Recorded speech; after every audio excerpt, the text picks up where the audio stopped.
Tumpukan sampah di tempat pembuangan akhir atau TPA Bakung, Bandar Lampung akan dikelola menjadi energi listrik. Hal ini dikatakan oleh pihak rekanan swasta dari PT Wijaya Karya atau Wika yang mengajukan bekerja sama dengan Pemkot Bandar Lampung pada Senin siang.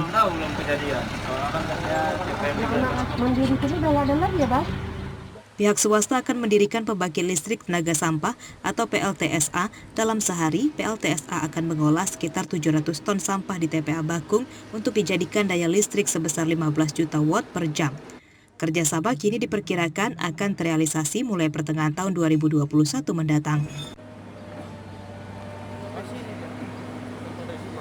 Rencana kami akan segera membuat langkah-langkah teknis untuk mencapai apa yang sudah kami paparkan barusan, supaya segera terwujud adanya pembangkit sampah untuk mengatasi masalah-masalah sampah di kota ini. Kira-kira gitu, Mas. Jadi sampah di TPA Bakung kedepannya dimanfaatkan sebagai apa, Pak? Sebagai pembangkit listrik. Akan menghasilkan listrik. Dan kita akan langsung mensupport daripada PT Wijaya Karya ini agar persoalan sampah yang menjadi persoalan selama ini segera dapat teratasi. Saya berharap apa yang disampaikan Pak Daud tadi pertengahan tahun depan itu sudah dibangun. Saya berharap itu di akhir bulan ini kita bekerja sangat cepat agar segera menandatangani MOU. Sementara sudah itu kita akan lanjutkan perjanjian kerjasama. Dari data Dinas Lingkungan Hidup Bandar Lampung, dalam sehari TPA Bakung menerima sekitar 800 ton sampah. Selama ini, sampah dari warga kota tersebut kini telah membukit.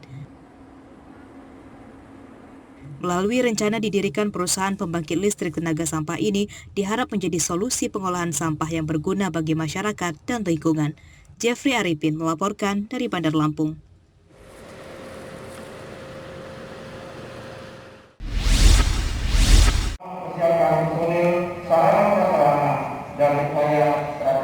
Pemerintah daerah Tulang Bawang menggelar apel pasukan bersama untuk menghadapi pergantian musim dari kemarau ke musim penghujan atau pancaroba. Kegiatan tersebut digelar di halaman Pemda setempat Senin pagi. Apel pasukan bersama siaga bencana itu diikuti ratusan personel dari berbagai instansi pendukung, antara lain dari TNI, Polri, Basarnas, BPBD, dan stakeholder lainnya. Selain gelar pasukan, juga diperlihatkan aneka sarana dan prasarana pendukung upaya-upaya evakuasi dari kondisi bencana alam. Menurut Kapolres Tulang Bawang AKBP Andi Siswantoro, di Tulang Bawang terdapat beberapa wilayah yang kerap berpotensi terjadi bencana, khususnya banjir dan puting beliung, yakni di Kecamatan Menggala, Rawapitu, Gedong Aji, dan Banjar Agung.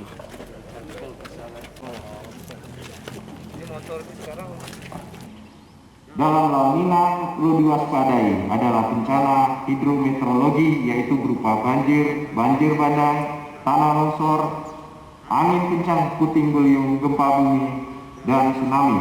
Sedangkan BMKG memprediksi bahwa puncak La Nina yang akan terjadi bersama dengan puncak musim hujan pada bulan Desember 2020 dan Januari. Seluruh personil gabungan yang disiagakan akan berjaga selama 24 jam secara bergantian. Sementara itu, alat-alat pendukung evakuasi seperti kapal motor dan lain-lain akan disiagakan di lokasi yang paling mudah menjangkau wilayah rawan bencana. Mustaqim melaporkan dari Tulang Bawang.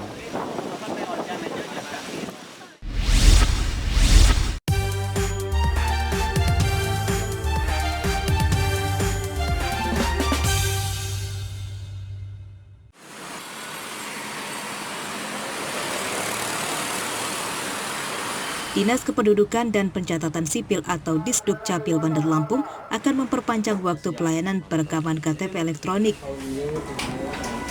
Hal tersebut dilakukan guna untuk mendukung proses pemilihan kepala daerah yang akan dilaksanakan pada 9 Desember 2020. 40.000 keping kita. Lengkap pokoknya sudah, yang dari dana hibah kita sudah selesai. Menurut Kepala Disduk Capil Bandar Lampung Ahmad Zainuddin, jika biasanya jam kerja pegawai Disduk Capil mulai dari pukul 7.30 hingga 15.30 waktu Indonesia Barat, kini diperpanjang hingga pukul 18.00 waktu Indonesia Barat. Hal tersebut telah dikoordinasikan bersama Komisi Pemilihan Umum untuk memfasilitasi masyarakat yang telah memenuhi syarat memilih namun belum memiliki KTP elektronik. Terlihat pada Selasa siang, Disduk Capil terus menerima data nama warga yang belum memiliki KTP elektronik. Nantinya, Disduk Capil akan dibantu anggota KPPS untuk menginformasikan kepada warga yang bersangkutan agar segera melakukan perekaman KTP elektronik. Kita sudah sepakat untuk segera melaksanakan perekaman. Kemarin data nama orang per TPS pun sudah dikirim dengan kita dan sudah kita kembalikan ke KPU. KPU melalui perangkat yang ada di bawah KPPS itu telah menginformasikan kepada warga yang berkaitan, yang bersangkutan untuk melaksanakan perekaman. Sedikitnya sudah ada 100 warga Bandar Lampung yang telah melakukan perekaman KTP elektronik. Pihak Disduk Capil pun berharap warga segera melakukan perekaman karena ketersediaan belangko masih mencukupi. Jeffrey Arifin melaporkan dari Bandar Lampung.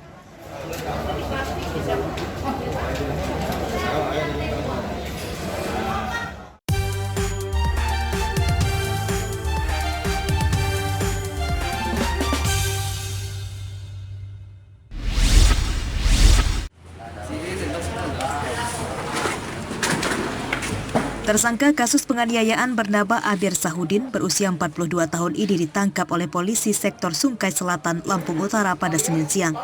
Tersangka ditangkap setelah sempat selama 1 tahun buron karena menganiaya pria tetangganya bernama Nizardi yang dituduh tersangka sebagai pria selingkuhan istrinya. Garing 5 Romawi tahun 2019 Garing Polda Lampung 12 Mei 2015. Benar ya, saudara telah melakukan. Menurut tersangka, penganiayaan tersebut bermula saat sang istri akhirnya mengaku bahwa memiliki pria selingkuhan. Tersangka yang marah kemudian mendatangi rumah korban dan menganiayanya dengan senjata tajam. Kamu kan bisa tahu kan? Dan sekarang ini kan karena dia berselingkuh sama istri saya. Taunya dia selingkuh gimana? Istri saya mengakui sendiri perbuatannya. Seperti apa dia? Sudah sering kali dia lakukan di rumah, bukan di pinggir jalan, sudah mengakui sendiri. rumahnya setelah melakukan pelarian selama kurang lebih 1 tahun. Kemudian anggota melakukan lidik keberadaan pelaku pada saat pelaku sedang berada di rumah, lalu dilakukan penangkapan terhadap pelaku di rumah istri mudanya di Dusun Telang Saputra, Desa Tanjung Jaya, Kecamatan Sungai Barat, Kabupaten Utara. Untuk mempertanggungjawabkan perbuatannya, tersangka dijerat dengan pasal 351 KUHP tentang penganiayaan, sanksi ancamannya 5 tahun penjara. Ardio Haba melaporkan dari Lampung Utara.